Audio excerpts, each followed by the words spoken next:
Efectivamente, con nosotros se encuentra el ingeniero Rolando de Scarpontries, quien es ingeniero petrolero de carrera internacional, director del semanario Libertad, director también del programa radial Ciudadanía en Acción y segundo vicepresidente de la Asociación de Aportantes de las AFP. Él nos trae esta noche un tema muy interesante y complementario al seminario que llevamos a cabo, que es la jubilación frente al aparato estatal. Ingeniero, a partir de ahora tiene toda la palabra para poder desarrollar el tema y tal vez ampliarnos un poco más acerca de esa persona. Claro que sí, muchísimas gracias por esta segunda oportunidad de estar con ustedes, de compartir estos temas. Eh, para acotar un poco de información de mi persona, soy ingeniero petrolero, me he desempeñado en varios puestos técnicos y gerenciales a nivel mundial. Caigo yo en el activismo hace unos 2 años y medio, 3 años, por casualidad. Me uní, acabé siendo presidente de una plataforma. Hemos llegado a tener programas radial de análisis político y social en 14 radios a nivel de Santa Cruz, radios voluntarias en las provincias cruceñas. Posteriormente a eso, nace la idea del semanario Libertad, que quedó a disposición de activistas y periodismo independiente. Va creciendo, hay aportes de países como Nicaragua, Brasil, Colombia, Perú y Venezuela de manera casi constante. Entonces, es un movimiento que creo que tiene mucho parecido con lo que ustedes hacen, la necesidad de un cambio del sistema político para mejor, obviamente, y nosotros tratamos de hacerlo ya a nivel internacional con algunos contactos que van empezando a tener frutos. Y en el tema de las AFPs, de los jubilados, en realidad la presidenta de la ASOAF, Ana María Pomar, me contactó en la época del activismo porque alguien le comentó que yo era cercano a Luis Fernando Camacho, el tema del comité, y querían el apoyo del comité. El comité acaba delegando a mi persona, la organización, para ayudarles a ellos, y por cosas de la vida, el comité, Luis Fernando, se desmarcan de todo esto y quedo yo al final con la responsabilidad, y creo que hemos hecho un buen trabajo hasta el momento con la ayuda del liderazgo de Ana María Pomar, una persona jubilada que le ha tocado luchar sola y ha sacado adelante esto.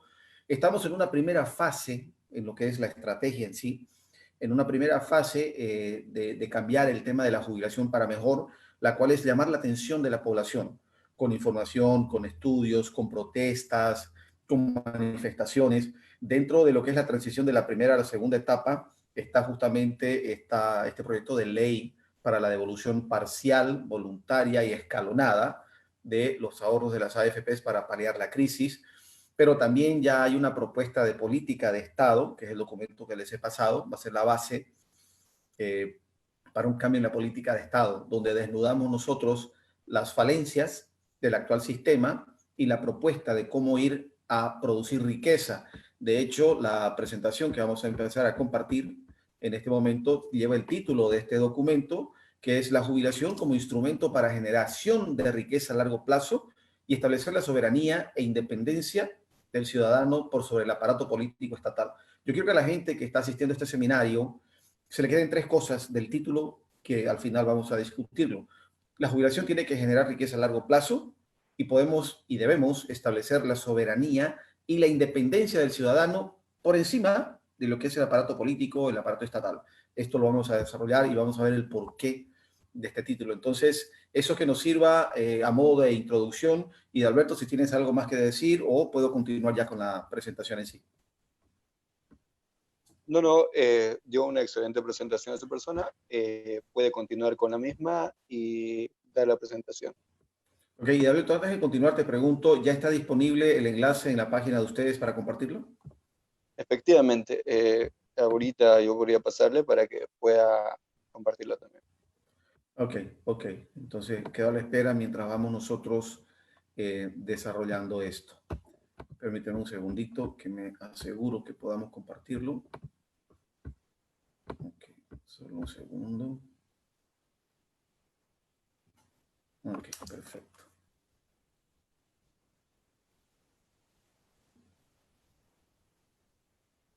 Ok, bueno. Listo, queda habilitado para que me envíes el enlace por WhatsApp y ya yo lo comparto. Entonces vamos a compartir la pantalla.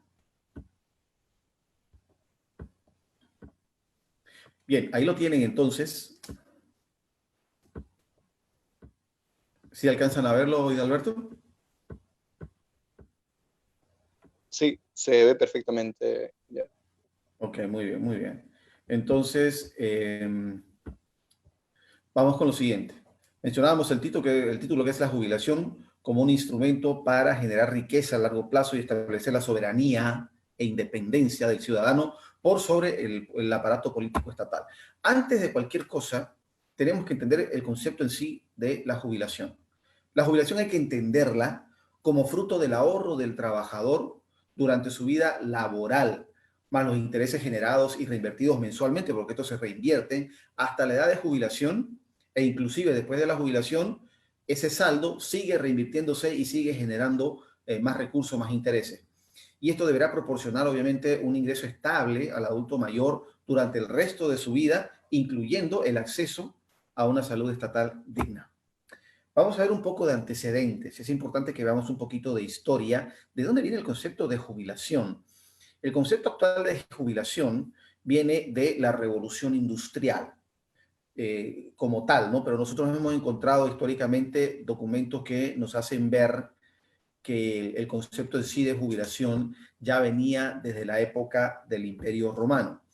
En el Imperio Romano, ¿qué era lo que sucedía? En el Imperio Romano, sobre todo en el ejército romano, en el ejército imperial romano, se concedía algo como una jubilación a aquellos militares que hubieran cumplido los 25 años de servicio en el ejército romano, que dentro de la historia del mundo occidental, el ejército romano ha sido el más belicoso de la historia de la humanidad.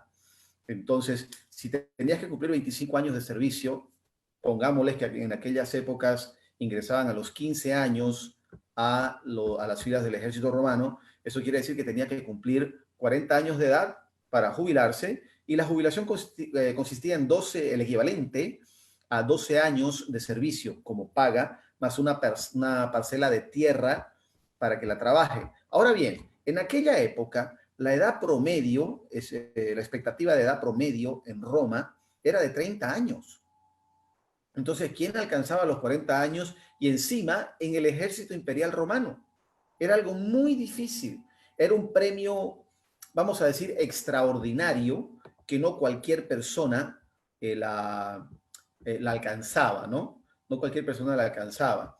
Entonces, posterior a eso, ya volviendo al tema de la revolución industrial, los abusos contra los trabajadores en la época de la revolución industrial llegaban a que los amarraban, los encadenaban a las máquinas, y estos son documentos históricos, y había gente que moría de fatiga en el lugar de trabajo. Estamos hablando del siglo XIX, especialmente a mediados del siglo XIX, donde empieza el movimiento socialista, sociocomunista, que era un híbrido más o menos, una corriente muy fuerte de Marx, ya en el segundo tercio del siglo XIX, invade ideológicamente Europa occidental, especialmente dos países, tres en realidad, Inglaterra, Francia y Alemania. Pero los más desarrollados fueron los que más sufrieron, Inglaterra y Alemania. Entonces, habían demandas de los trabajadores de que se les concedan horarios de trabajo, se les conceda una jubilación, mejoras en la calidad de vida a futuro cuando no puedan, por la extenuación o la fatiga, trabajar más por la edad. Entonces, en aquella época, Otto von Bismarck, el canciller, estaba a cargo del gobierno, y en 1881 se anuncia que se va a hacer una jubilación, pero no se hace efectiva sino a partir de 1889. Pero, ¿dónde está la jugada? En aquel momento anunciaron que se le iba a hacer un descuento al trabajador, pero también el gobierno iba a aportar un monto importante para la jubilación. Pero, ellos pusieron la edad de jubilación en 70 años.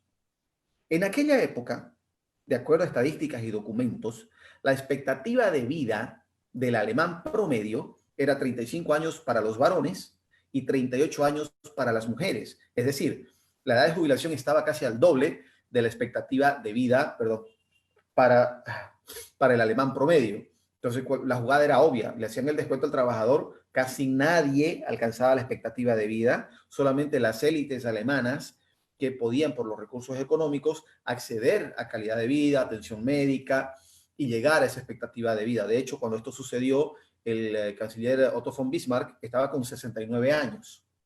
Entonces hubo una paradoja en su momento de que él lo había hecho de manera conveniente porque al año siguiente él podía jubilarse. es un comentario que no sabemos si es cierto o no, pero lo cierto es que la expectativa de vida era muy por debajo de la edad de jubilación, muy injusto. Ahora, ahí se crea el sistema de reparto que lo mencionó el licenciado Sarabia el día de ayer, que es una estafa piramidal, como él lo explicó. No vamos a ahondar. Cuando entra el modelo de las AFPs, se da mucha transparencia en el tema de los ahorros de la jubilación y en los manejos de las inversiones, porque es un contrato personal individual entre el trabajador o jubilado, con la administradora de fondos de pensiones, donde el único rol, de manera original en las AFPs, el único rol del Estado era regular algunas cosas para evitar malos usos, corrupciones, pero no podía decir dónde se invertía.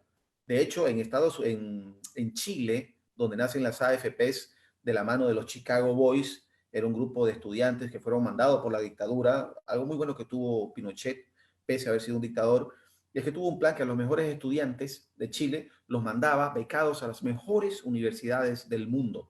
Fruto de esto, los Chicago Boys, que eran chilenos que estudiaron en Chicago, salieron con esta idea de las AFPs, donde le quita de la mano el tema del manejo de la jubilación al Estado. El 100% de los montos puede ser invertidos donde ellos quieran. Se enfocan en el rendimiento para el trabajador y para el jubilado. Y en estos momentos, o por lo menos a finales de 2018 que cerramos el estudio nosotros, el 98%, perdón, el 92% estaba efectivamente invertido o en el exterior o en empresas extranjeras que operaban en Chile. Y el 8% en empresas estatales. Países como Perú es 50-50, que era la anterior normativa en Bolivia, la anterior antes de la ley 065. La ley 065 llega a establecer hasta un 90% en Bolivia y el resto puede ser en empresas extranjeras o en el exterior, que es nada. Colombia, por ejemplo, hasta 70% puede ser en empresas extranjeras operando en Colombia o en el extranjero y el 30% tiene que ser nacional. Por un lado eso, ¿no? La intromisión del Estado en la jubilación nunca ha tenido beneficios, nunca, nunca, porque en el sistema de reparto y en el actual sistema híbrido de Bolivia, una vez se hace el descuento, hay un grado de obscurantismo que no permite ver y determinar exactamente qué se hizo con esos dineros. Y se le da malos usos, ya vamos a ver después cómo está distribuido. Vamos a hacer una comparación práctica algo breve para que la gente entienda cómo es que funciona esto. Vamos a asumir condiciones normales de funcionamiento de la AFP. Entiéndase por condiciones normales la libertad de inversión, priorizando los rendimientos y no la política. Vamos a hacer las siguientes asunciones. Vamos a contabilizar 35 años de aportes, jubilación a los 58 años de edad y un incremento del salario neto anual del 4%, considerando 4% como el incremento nacional anual más ascensos posibles en el trabajo, que da un total de 4% de incremento neto anual. También vamos a asumir que el rendimiento de las AFPs va a ser del 8% anual. Aquí vamos a acotar que antes de la ley 065 del 2010, el promedio era 11.97, 12% de rendimiento anual, con picos de 18.8%. A partir de la ley 065, donde se restringe la inversión en empresas extranjeras o en el extranjero, el promedio del 2010 hasta diciembre del 2018 cae al 4.8%, que eso ya lo mostró el licenciado Sarabia el día de ayer. Vamos a asumir un trabajador que tiene un salario ponderado de los últimos 24 meses de 6.450 bolivianos. ¿Qué sucede con este personaje?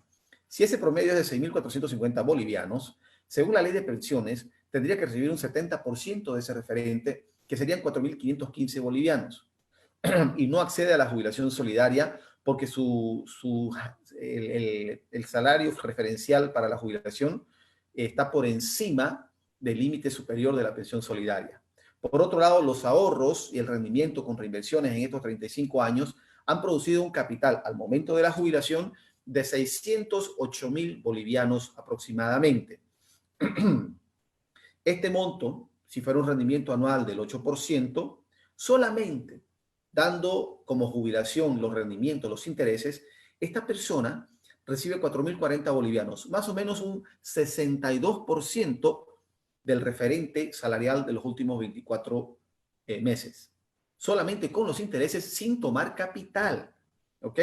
Ahora, si tuviéramos que consumir el capital para realmente llegar a ese 70% del referente salarial que dice la ley 065, hicimos los cálculos y alcanzaría, con la reinversión del restante del capital que sigue generando intereses al 8% anual, alcanzaría para 339 meses. Es decir, si la persona se jubila a los 58 años, tendría jubilación hasta los 86 años de edad aproximadamente. Y ahí nos queda a nosotros la pregunta, hombre, ¿y en qué queda la expectativa de vida entonces? ¿Cómo relacionamos la expectativa de vida con el consumo del capital hasta la edad de fallecimiento? Ahí nos encontramos que la expectativa de vida proyectada por el INE, el Instituto Nacional de Estadística, para el 2020, para varones es de 70.3 años y para las damas de 77.2 años. Esto quiere decir que la expectativa de vida está 12.3 años por debajo de esos 86 años que hemos calculado para lo que da la jubilación. ¿Ok? Entonces, ya la siguiente pregunta es, ¿y qué sucede con ese remanente? ¿Y a cuánto corresponde ese remanente? ¿Qué significa en dinero? Y consideremos que sigue reinvirtiéndose. Eso quiere decir que esos 12.3 años de jubilación en promedio, intergénero, queda más o menos en 74 años la expectativa de vida, pasa a un fondo nacional común, de acuerdo a la ley 065. Pero eso quiere decir que este obrero o trabajador que se jubiló con 6.450 bolivianos, deja un capital de 435.000 bolivianos, 71% del capital original que tenía al momento de jubilarse, pasa a manos del Estado en un fondo común. Y ahí surge la pregunta, hombre, ¿por qué tiene que beneficiar a alguien que uno no conoce? Ya hay un descuento solidario en los salarios, ya lo hay. Y encima esto pasa a desconocidos cuando debería ser hereditario, porque bajo el concepto de propiedad que se tiene, el concepto de propiedad es que es propiedad de nosotros, algo que nosotros hemos generado o algo por lo que nosotros hemos pagado. Por ejemplo, un carpintero es propietario de una silla porque él la fabricó. Pero si alguien viene y le paga por esa silla, el propietario es la persona que ha pagado por ese bien. Bajo este concepto, los fondos de las jubilaciones que son individuales y personales, no son un sistema de reparto todavía, pese a que el anterior gobierno quería llevarlo a eso, quiere decir que cada individuo, cada ahorrista, cada trabajador, cada jubilado es dueño y propietario de su jubilación, de sus ahorros para la jubilación. Y es algo muy grave que más del 71, para ser exacto, 71.6% del capital original que se tenía al momento de jubilarse pasa a manos del gobierno a un fondo común. Eso es muy grave. Continuando entonces con el tema de la expectativa de vida, nosotros queríamos ver, hombre, ¿qué porcentaje de gente alcanza qué edad? Nosotros nos dimos cuenta que las personas que sobrepasan ese intergénero promedio de casi 74 años de edad como expectativa de vida es apenas un 3% de la población boliviana, 330.000 personas. Y si nosotros queremos ver, bueno, ¿cuánta gente pasa de los 86 años? Porque los números nos dicen que la jubilación idealmente al 8% de rendimiento anual tendría que alcanzar hasta los 86 años de vida. No alcanza al 1% la gente que pasa de los 86 años, 0.7%. 0.7% de la gente en Bolivia pasa de los 86 años de edad. Entonces, es un negocio enorme para la clase política y también para la clase, los banqueros en Bolivia y en todo el mundo donde se aplica este tipo de maña. Es un negocio redondo hacer el descuento del 10% de la jubilación, entregárselo a la banca como DPF o bonos de entidades financieras y dar jubilaciones paupérrimas al trabajador, a los adultos mayores. Negocio redondo. Entonces, ahora, siguiendo en la profundidad del análisis que hicimos nosotros, que no pensamos encontrar estos datos, dijimos, ok, una buena parte del dinero se lo queda en realidad el Fondo Común del Estado. Le han entregado de manera activa estos dineros a la banca. El 55% de los dineros están en manos de la banca como DPF o como bonos de entidades financieras. En promedio pagan 2.85% aproximadamente a las AFPs. Pero cuando usted va y se presta ese dinero del banco, que es su dinero, a usted le cobran 5.5% si es vivienda social y hasta 28% para créditos como ser créditos productivos y otros créditos que, como son de más riesgo, le piden más intereses. Pero es su propio dinero. Entonces, veamos esto, paremos las orejas, es un negocio redondo. Ahora, ¿cuál ha sido la consecuencia de la ley 065 de restringir la inversión de estos dineros a que sea solamente en Bolivia y que se la den sobre todo a la banca nacional, que paga 2.85% aproximadamente a las AFPs? Esto quiere decir que si comparamos el promedio de antes, desde el 1997 hasta el 2010, que era 11.97, como vemos en pantalla, versus el promedio del 2010, que se empieza a aplicar la ley 065, hasta el cierre de nuestro estudio, que fue diciembre del 2018, cada año en promedio se dejaron de percibir en intereses 1.075 millones de dólares. Eso quiere decir que hasta el 2020, que son 10 años, estamos cerca de los 11.000 millones de dólares, 10.750 millones de dólares para ser exactos, que se han dejado de percibir en intereses porque al anterior gobierno le dio la gana no solo de traer los dineros a Bolivia, sino de entregárselos a la banca. Una justificativa para esto, que es real, es que en realidad esa cantidad de dinero, casi 20.000 millones de dólares a la fecha, es demasiado para una economía tan pequeña como la boliviana. Es difícil ubicar esos dineros. Entonces, para facilitar esto, se utiliza un intermediario como la banca para canalizar los préstamos, lo cual es muy conveniente y justifica lo que yo llamo la fechoría, porque para mí, desde mi punto de vista, es una fechoría legalizada con la ley 065. Entonces ellos se justifican de esta manera, pero es que en realidad nunca debieron traer esos dineros o restringir la inversión, porque están dañando la jubilación y están favoreciendo al rico. Se cumple algo contra lo que yo siempre, no es que haya estado en contra, pero siempre he criticado eso del socialismo que dice que el rico se hace rico a costa del pobre, pero lamentablemente con este tema lo estamos viendo. El rico se está haciendo rico a costa del trabajador. Es una injusticia que hay que saberla enfocar. Entonces, otra cosa, en la jerga empresarial, cuando tú tienes todas las condiciones para cerrar un negocio, para tener éxito, tenías las herramientas, las posibilidades, la situación, era todo tuyo. Y no lo lograste, no es un negocio que no cerraste, es dinero que perdiste. Lo cual quiere decir que en este caso los jubilados y los ahorristas, los trabajadores, hasta la fecha, desde la aplicación de la ley 065, hemos perdido casi 11.000 millones de dólares, lo que equivale a que a cada boliviano, sin importar la edad, condición social, se le entreguen en efectivo 1.000 dólares, aproximadamente. 1.000 dólares, y no del capital, solamente intereses. Solamente intereses. Entonces, para ser claros, es una estupidez desde el punto de vista financiero y desde el punto de vista inclusive de políticas de Estado.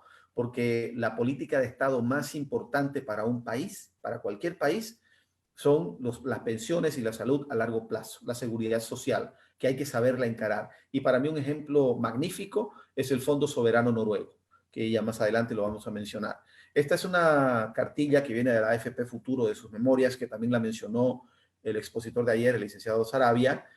Aquí sí no considera el tema de la inflación anual, que creo que él sí la consideró, por eso es que sus números son ligeramente bajos en algunos años, porque él sí consideró la inflación. Ahí podemos ver que si bien hubo una caída, miren ustedes el 2002, 18.8%, era el auge de las materias primas que tuvo una caída hasta el 2006, 2007, pese a la crisis del 2008, 2007 y 2008, e inclusive el 2009, empezamos a repuntar. El mundo se empezaba a recuperar de la crisis de las materias primas y de la crisis financiera de los bancos del 2008.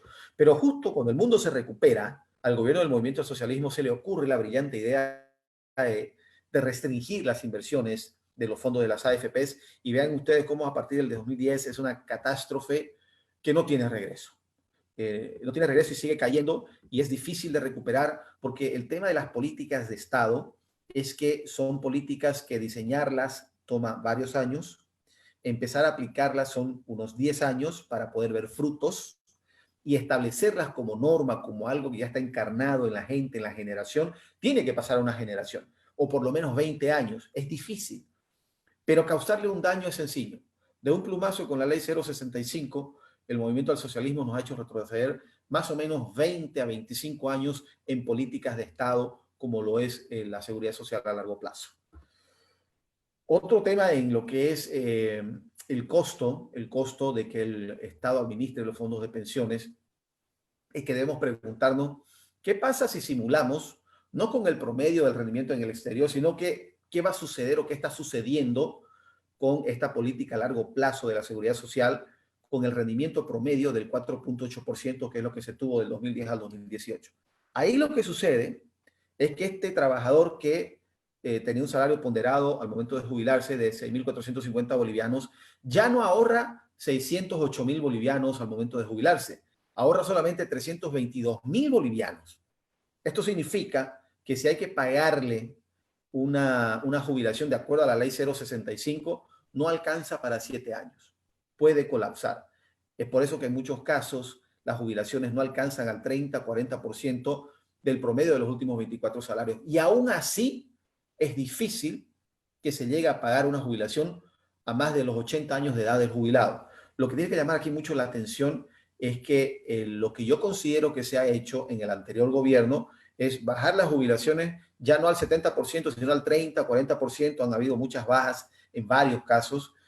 ¿Para qué? Para hacerlo sostenible. ¿Por qué? Porque los rendimientos son muy bajos. De hecho, de acuerdo a las planillas que consideran la inflación y el rendimiento, hubieron 2 a 3 años donde se comió el capital. Uno de ellos fue el 2018, otro creo que fue el 2012, donde para pagar las jubilaciones por el bajísimo rendimiento que se tuvo que comer o disponer de capital de las AFPs para pagar jubilación, lo cual es muy grave. Problemas del actual sistema de la jubilación. Si bien se utiliza el denominativo de AFP, el socialismo como una política a largo plazo que ellos tienen para desestabilizar la región, creo que el socialismo, más que la derecha, tienen esa capacidad de pensar a largo plazo, lamentablemente para dañar. Pero una de las maneras que los han hecho en Bolivia es que si bien utilizan el denominativo de AFPs para las jubilaciones, poco a poco fueron llevándolo a un sistema de reparto. Y eso hay que corregirlo, porque si no se nos acaban los dineros. Fue pésima la idea de traer los dineros a Bolivia. Está comprobado con los promedios del 12% del antes y después, ¿no? 12% antes y después 4.8% anual. Tiene que llamarnos la atención también que a como están las cosas, el sistema puede colapsar en los próximos 7 a 10 años. No aguanta como está, tienen que subir los rendimientos porque si no esto va a colapsar. Mencionar, que ya lo mencionamos en realidad, ¿no? Que una parte importante de los fondos de las AFPs están de manera obligatoria en bonos del Tesoro General de la Nación, en DPFs y bonos en el sistema financiero. Lamentablemente, las AFPs se han convertido en la caja chica del anterior gobierno y la verdad de cualquier gobierno, porque el mecanismo que ellos han utilizado es, a ver, traen los dineros a Bolivia, los restringen a ser invertidos en Bolivia, y el gobierno agarra y más o menos 20% obligan, entre comillas, a que las AFPs compren los bonos del Tesoro General de la Nación porque nadie quiere los bonos bolivianos. Entonces, al hacerse este préstamo en bonos, el gobierno que venga tiene que pagarle esos bonos a las AFPs. Pero el gobierno en sí, un gobierno como el del Movimiento del Socialismo, donde nadie los fiscaliza, porque ellos mismos se fiscalizan, pueden disponer de esos dinero para los que le dé la gana. Ahí tienen ustedes EMAPA, cartón ball, papel ball, canchitas de fútbol sintético, en fin. Gastaron el dinero, no lo invirtieron. Es una diferencia enorme. Es por eso que los bonos bolivianos rinden del 2% y en raros casos hasta el 6%. Pero ese rendimiento bajo que llegaba al 2% es lo que ha lastrado el rendimiento para las jubilaciones del pueblo boliviano.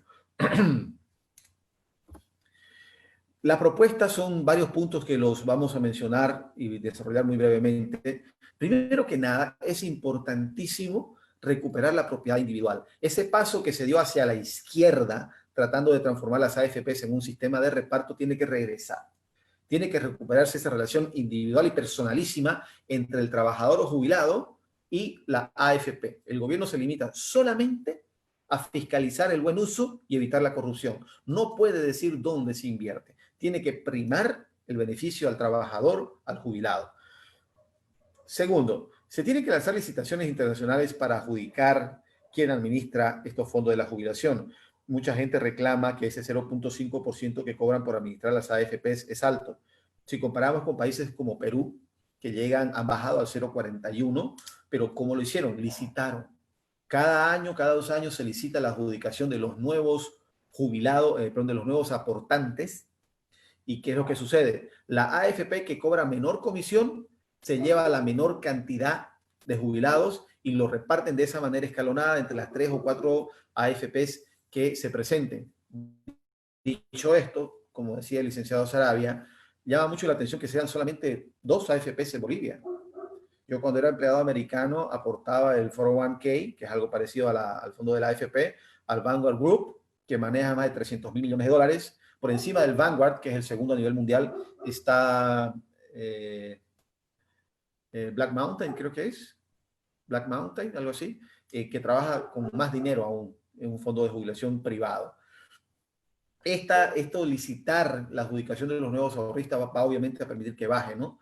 Hay que permitir que las AFPs inviertan donde sea que se genera más ganancias. Ahí es donde quiero citar el Fondo Soberano Noruego, que es el más grande a nivel mundial, el más eficiente. Ellos tienen rendimientos anuales del 10 al 15%, excelentes rendimientos. Esto no es la jubilación en sí, no son aportes de los trabajadores. Empieza a finales de los 60, de la década del 60 del siglo pasado, cuando se descubre el petróleo y gas en el Mar del Norte, y lo descubren tanto el Reino Unido como Noruega. La diferencia es que el Reino Unido lo gasta, Noruega lo ahorra, porque también la diferencia de población, el Reino Unido 70 millones, Noruega en aquellas épocas estaba por los 4 millones y medio, 5 millones de habitantes, actualmente están cerca de los 8 millones. Entonces ellos decidieron ir ahorrando, pero a inicios de los 90 decidieron invertir en fondos de valores, en el mercado de valores, perdón. Ese invertir en el mercado de valores logró resultados fantásticos para los noruegos, perdón, tanto que nosotros en Bolivia estamos hablando de un capital de 20 mil millones de dólares y el fondo noruego, el primer trimestre del 2019, generó solamente en intereses 84 mil millones de dólares. Y eso lo utilizan para el seguro social, la salud, la jubilación. Y en su constitución está normado que ningún gobierno puede tocar el capital, solamente puede disponer de los intereses. Y hombre, 84 mil millones de dólares en intereses en 3 meses. Estamos hablando de que anualmente son más o menos 335 mil millones de dólares en intereses. Fantástico para una población tan pequeña con menos de 8 millones de habitantes, ¿no? Entonces yo creo que en este punto hay que tocarle la puerta a los noruegos y decirle, muchachos, tenemos una docena de especialistas bolivianos, por favor ayúdennos, cómo le hacen ustedes, aprendamos y con esto le generamos riqueza a cada boliviano, a cada trabajador, a cada jubilado. Siguiendo con el tema, es muy importante que el principio de solidaridad de la jubilación esté restringido a los descuentos obligatorios que se le hace al trabajador durante su vida laboral. Ya hay un descuento para tal efecto. Acotando a esto, las ganancias generadas por las inversiones pueden y deben ser sujetas a impuestos, pero teniendo como fin o como destino único la jubilación solidaria a los menos favorecidos. Es decir, aquí tendríamos que sumar ese descuento solidario que se le hace al trabajador junto con los intereses o los impuestos que van a generar los intereses de esto. Les hago un número rapidísimo. Si son 20 mil millones de dólares y estuvieran rendiendo 8% anual, que está por debajo de lo que rendían antes de la ley 065, aún así es muy conservador, estamos hablando que anualmente se producirían en intereses 1.600 millones de dólares. Si a esto le aplicamos el impuesto a las ganancias, el IVA, el valor agregado, estamos hablando de 208 millones de dólares que irían a, por ejemplo, 208 millones de dólares, si eso lo dividimos mensualmente a las 100.000 jubilaciones menos favorecidas, que es un número grande. Cada uno de estos 100.000 jubilados de la base, la parte más baja de las jubilaciones en Bolivia, recibiría mensualmente casi 1.400 bolivianos mensual, como una ayuda. Entonces, hombre, 1.400 bolivianos mensual. Para una persona que está ahorita recibiendo 600 a 1.000 bolivianos, ya es una ayuda, ya alcanza para comer, ya alcanza para una vida más o menos digna, ya empieza a alcanzarnos para pelear y luchar contra la pobreza y alcanza para generar riqueza. Entonces, las herramientas están ahí, pero la corrupción es la que no lo permite. Otro tema importantísimo que lo mencionamos en el transcurso de la presentación, los fondos de las AFPs, el remanente al deceso del jubilado, tiene que ser hereditario. En la ley 065 establece que es hereditario para la cónyuge, para los hijos menores de 25 años mientras estén cursando estudios y en caso que se tengan hijos con una invalidez que no les permita trabajar o desarrollarse. Pero, ¿qué sucede? A ver, si estamos hablando que el promedio intergénero, hombre-mujer, es de 74 años para expectativa de vida, es decir, que en promedio, por más que se herede a la esposa, que por lo general hay una diferencia de edad entre el varón y la mujer. De todas maneras, el promedio son 74 años. Entonces, basémonos en la estadística. Nos vamos a morir a los 74 años. Entonces, no habría casi a quién dejarle. A los 74 años de edad, es difícil tener un hijo de 25 años estudiando. Y aún así, si ya cumple los 25, ya no le dan pensión. Y no es la norma tener un hijo con discapacidad. No es la norma. Entonces, yo veo ahí que se han hecho este tipo de cosas como un negocio redondo, cosa que sí o sí, este fondo común que va al Estado, el 71% del capital de la jubilación, es una jugada magistral, pero macabra. Macabra, y ahí yo veo personalmente una concomitancia entre la clase política y la clase financiera del país en detrimento del trabajador, de la clase media, del jubilado. Y es algo que tiene que cambiar. Porque como les decía al principio, que se les quede en la cabeza, generar riqueza, establecer soberanía e independencia. Generamos riqueza nosotros cuando estos fondos son hereditarios, y les vamos a mostrar una tabla en breve. Otro tema es el fondo, el aporte Provivienda como beneficio compartido. El fondo Provivienda no se sabe a dónde va. En teoría, este fondo Provivienda, al momento de jubilarse, una persona tendría que recibir una pequeña casita porque los dineros alcanzan para eso, y en breve vamos a mostrar estos puntos que consideramos los más importantes con números. Finalmente, el tema de los seguros de los trabajadores, que se paga 1.7%, 1.70%, paga tanto el empleador como el empleado para su seguro común, de riesgo común, y el seguro laboral. Si nosotros licitamos a nivel internacional esto, porque es un monto interesantísimo, obviamente que esto tiene que bajar. El problema es que se ha cerrado el mercado para favorecer a determinados grupos de poder. No se aplicó el libre mercado, que es un principio básico para favorecer al pueblo. Entonces, vamos con los puntos que consideramos lo más importante. Nosotros mencionábamos el tema de hacer hereditario el remanente del capital que deja el jubilado al momento del deceso. En el caso, por ejemplo, del trabajador que se jubila con 6.450 bolivianos y tiene una pensión de acuerdo a la ley 065 de 4.515 bolivianos, 4.520, con ese rendimiento al 8% anual, ¿no? De los 608.000 bolivianos con los que inició su jubilación, que siguen produciendo intereses, él deja como herencia a su hijo 435.000 bolivianos. Al recibir estos dineros, nosotros hemos calculado que a los 74 años el hijo ya tendría 46 años, ya tendría que haber empezado un fondo para su jubilación. Entonces, por herencia, no nos referimos a que estos fondos sean dados en efectivo, sino que vayan a engrosar el fondo de pensiones de esta segunda generación.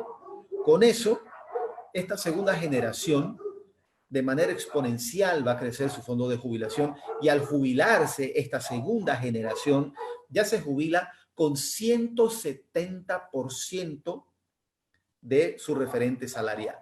170%. Y si vamos a hablar de una tercera generación, que ya tendría que pasar un poco más de 50 años, estamos hablando que esta tercera generación se jubila con más de 4 veces y media el referente salarial. Ahora, esto, por ejemplo, en Noruega no es que se dé, tienen jubilaciones muy buenas, pero básicamente lo que ellos hacen es mantenerle la calidad de vida. El resto se reinvierte y siguen generando más riqueza, e invierten en otras áreas del Estado que les permite tener mejor calidad de vida en todo sentido. Pero esto porque son fondos del Estado, no son ahorros de los jubilados. En el caso de Bolivia, que es un descuento para el ahorro obligatorio, es propiedad de cada jubilado. Y sí se tendría que dar esto de que la primera generación, con los dineros bien invertidos, se puede jubilar con un 62% de los dineros si solamente usa el interés, o con un 70% si se cumple la ley 065, y aún así deja un capital hereditario interesante para la segunda generación, que se va a jubilar con 170% de su referente salarial. Esa es la manera en que se genera riqueza, esa es la manera en que se planifica un país, esa es la manera en que se crean políticas de Estado eficientes. Y lo que nos falta a los bolivianos, como pueblo en general, es tener esa visión a largo plazo. Eso es lo que nos falta. Eso es lo que tienen los ricos, que no tenemos la clase media, que no tiene el pobre. Pensar a largo plazo. Y no es necesario un gran sacrificio en estos momentos porque esos 20.000 millones de dólares están ahí, pero están en las manos equivocadas. Están en manos de los ladrones de cuello blanco, como dice la jerga popular. Otro tema interesante que hablábamos nosotros, que ya lo mencionamos, es el tema de que esos rendimientos de los 20.000 millones de dólares sean sujetos a un IVA. Y bueno, aquí establece un pequeño error que yo tuve, no son 1.400 bolivianos, son 1.200 bolivianos que se entregaría a cada una de las 100.000 jubilaciones menos favorecidas en Bolivia. El tema del Fondo Solidario, también ya lo hemos tocado. El aporte por vivienda. Aquí hay un tema interesante. Hay un 2% que aporta el empleador para el aporte por vivienda.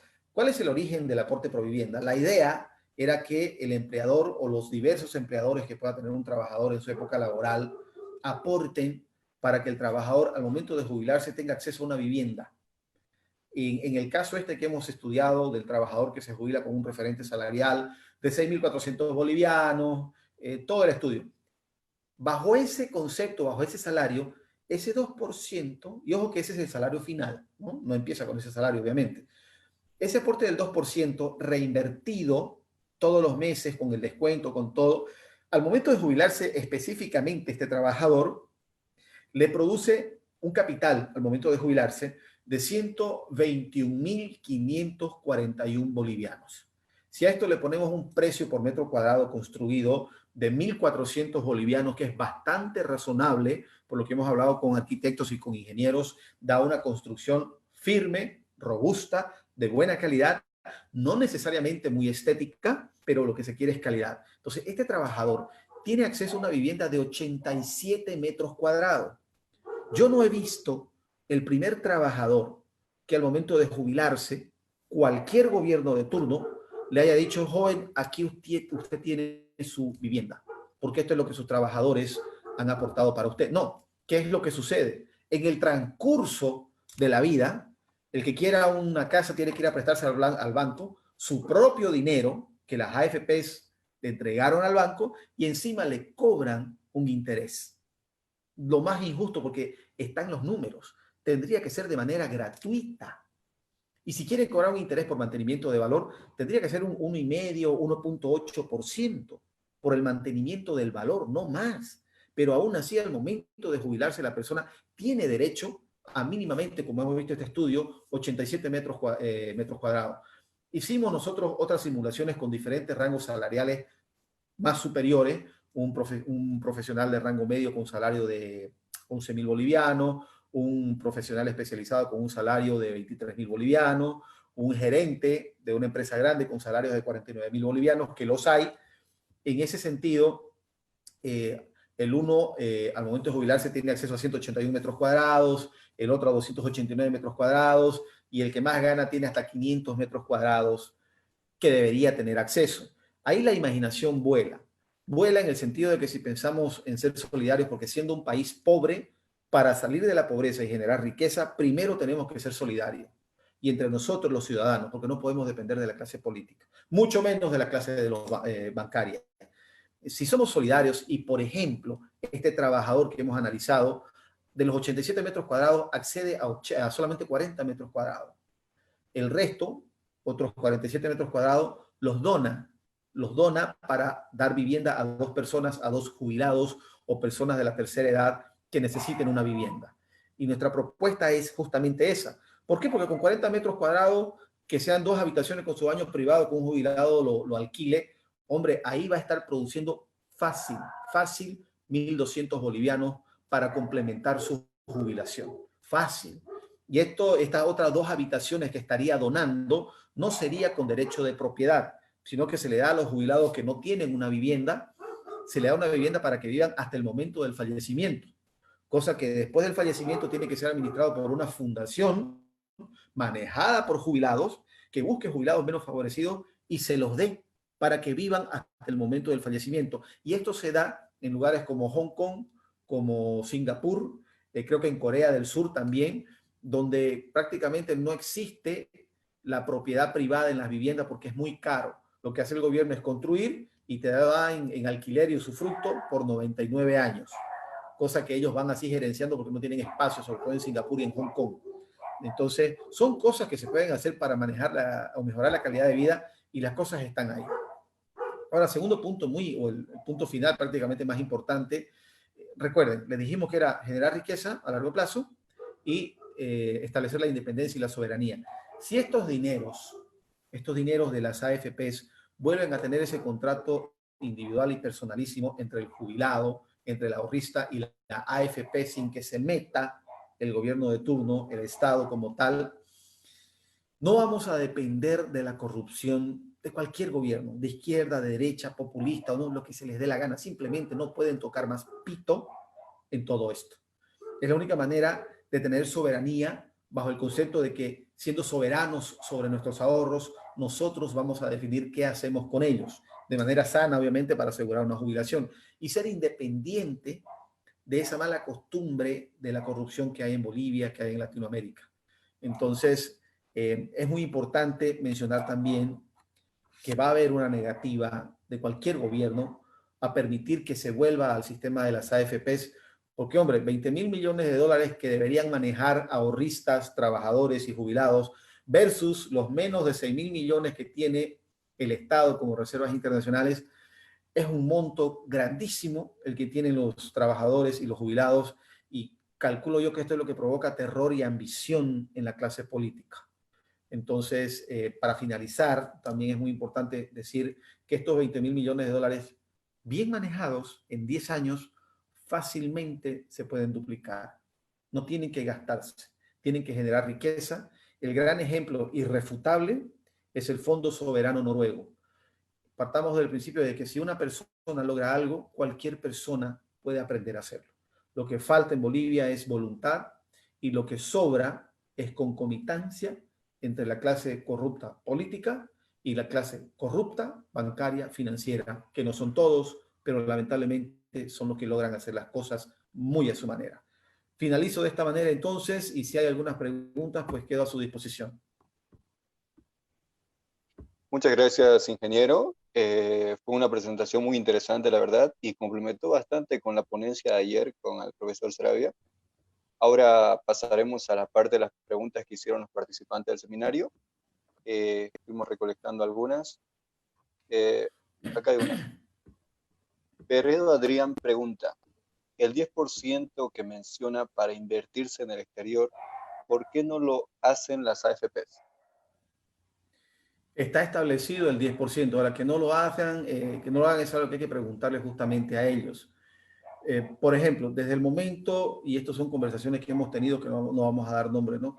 Pero desde el momento en que se crea la gestora pública y se le comunica a las AFPs que van a dejar de administrar estos fondos, pareciera que las AFPs bajaron los brazos y dejaron que el gobierno haga lo que quiera, que les entreguen a los bancos, que caigan los rendimientos, porque de por sí no es fácil manejar estos fondos en el exterior o en empresas extranjeras.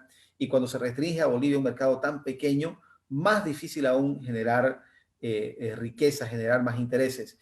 Y si bajo este concepto encima le dicen que van a dejar de administrar lo que en cualquier momento entra la gestora pública, pues bajan los brazos, ¿no? No les interesa básicamente hacer las cosas de la mejor manera. Y ojo, ya que mencionan este tema, hay una penalidad, ¿no? Hay una penalidad que va a tener que pagar las AFPs o en todo caso los jubilados por haber rescindido contrato con las AFPs antes del plazo establecido y no lo va a pagar el Estado.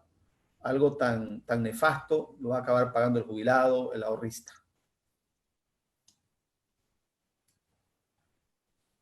Bien, tenemos otra pregunta que menciona Marco Marcelo Mercado Agustillo. Dice, en anteriores gestiones las inversiones se concentraban en el sector estatal para financiar el gasto fiscal. Esto significaba una mayor erogación de los recursos del TGN. Actualmente esta situación se ha revertido debido a que la economía boliviana ha sido reconocida como referente en la región. ¿Tiene algún comentario acerca de este aporte, Marco Marcelo? Claro, un saludo a los masistas que nos están viendo, ¿no? Porque ese comentario solamente puede venir del movimiento del socialismo.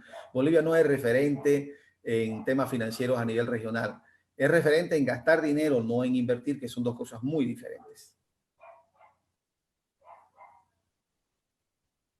Bien. Nos pregunta Widen Condori Justiniano. Nos dice, ¿no? No está de acuerdo con ello, se pregunta con parte de la presentación. Ser solidario es voluntario, no cuando te obligan mediante la ley a darte parte de tus aportes. Es una violación a tu propiedad.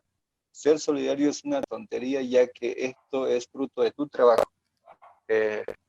¿Comparte lo que dice el señor Widen?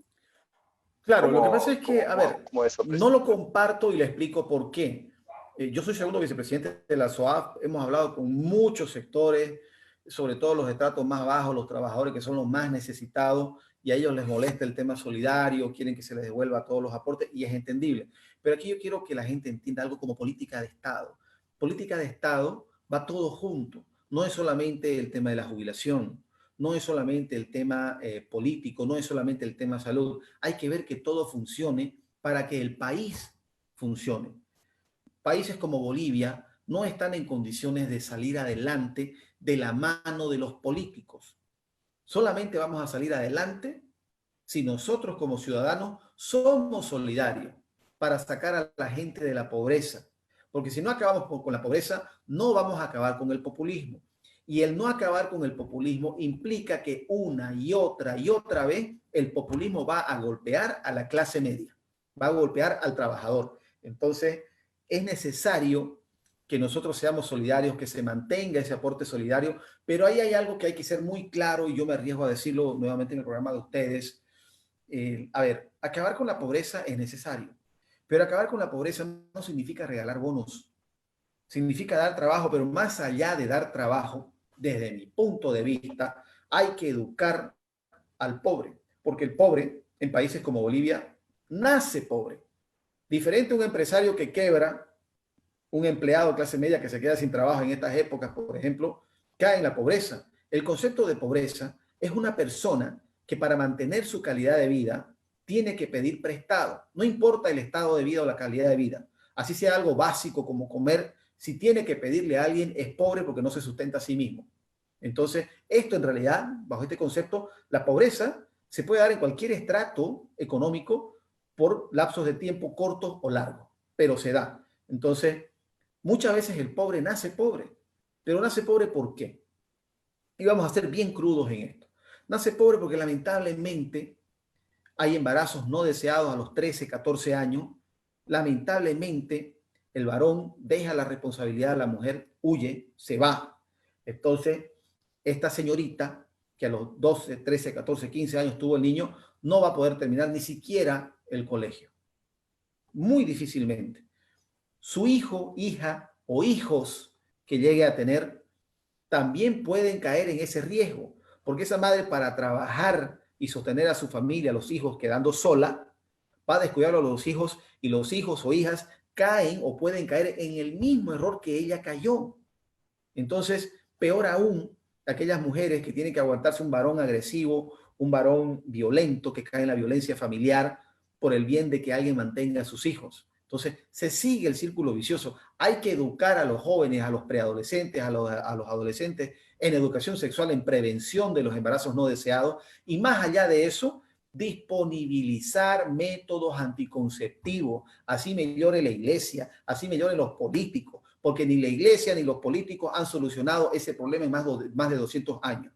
Finalmente, para este tema, recordarle a la iglesia y a los políticos que tanto la religión como la politiquería necesitan de los pobres para subsistir. El momento que dejen de haber pobres, o el momento que el pobre deje de ser pobre, tiene más criterio y menos dependencia emocional hacia cualquier iglesia o religión y hacia cualquier tipo de política. Y ojo que no soy ateo. Yo tengo mi propia fe, la practico muy a mi manera, pero soy muy crítico en este tema de controlar la pobreza, de combatir la pobreza. Y creo que con esto inclusive podemos acabar con la violencia interfamiliar y con los feminicidios. Entonces es importante este punto, que se le ayuda al pobre a salir de la pobreza, pero que el pobre ponga de su parte. Y de su parte empieza porque acepte la ayuda del gobierno en educación sexual y en prevención de los embarazos no deseados. Bien, ingeniero. Debido al tiempo, vamos a dar espacio a una pregunta más. Esta es una pregunta, puede ser un tanto más técnica. Jorge Carlos Córdoba Aguilera pregunta, yo aporto ya 20 años, ¿puedo solicitar una devolución de mis aportes? Bueno, la devolución de los aportes se puede dar en caso de fuerza mayor, enfermedad grave o calamidad, pero no establece qué monto. Tenemos el caso de una doctora que tiene más de 1,5 millones de bolivianos, mucho más de 1,5 millones de bolivianos ahorrados, y ella tuvo cáncer y tenía que hacer tratamiento, fue a pedir dinero a las AFP porque es su dinero finalmente. Hombre, le ofrecían 3.500 bolivianos. 3.500 bolivianos porque queda muy a discreción de la AFP. Entonces es una estupidez. No se puede, que no cuente con eso, con la calamidad o enfermedad terminal, que no cuente con eso porque es un desastre el tema de la devolución de las AFPs. Lo que sí está contemplado también que al cumplir los 58 años de edad, si no tiene 120 aportes, se lo tienen que dar en efectivo. Lo que no recuerdo en este momento es si es el 100% o el 95%. Creo que es 95% y ese 5% va a asegurarle la salud estatal. Muy bien, creo que con esto damos concluida su presentación. Le agradezco bastante, ingeniero. ¿Tiene tal vez algunos comentarios de cierre para nosotros, para todos los participantes del seminario? Claro que sí, esperamos estar participando de una manera más activa. Un video que vamos a hacer y tal vez ustedes puedan compartirlo o hacer un seminario al respecto, es el desnudar cómo el sistema o el tema de la jubilación está siendo manejado por el populismo. ¿Cuáles son los mecanismos emocionales y sociológicos que la clase política utiliza para manipular al pueblo? Algo muy brevísimo, por ejemplo, el tema de ofrecer 70% del referente salarial de los últimos 24 meses es una manipulación emocional porque ¿quién no quiere eso? En realidad la jubilación tiene que estar relacionada al monto, al capital que se ahorra hasta el momento de empezar la jubilación.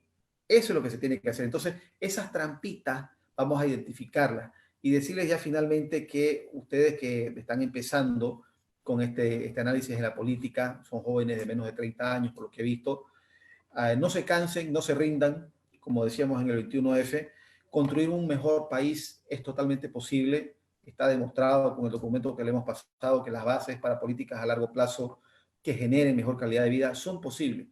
Lo único que detiene al boliviano para tener una mejor calidad de vida es la política corrupta. Y la política es corrupta porque la gente de bien le huye a la política. Yo creo que está próximo el que gente de bien empiece a entrar a la política, tal vez en estas elecciones no, porque está muy turbulento, pero ustedes tienen que animarse a tener incidencia en la política, ya sea como analistas, politólogos o como candidatos. No tengan miedo a entrar en la política. Vamos a entrar a limpiar la política. Tienen que hacerlo ustedes que son jóvenes. Háganlo, anímense, participen de manera activa. Es buena la crítica a la política, pero ojalá ustedes se animen a ingresar de lleno en la política y cambiar desde adentro.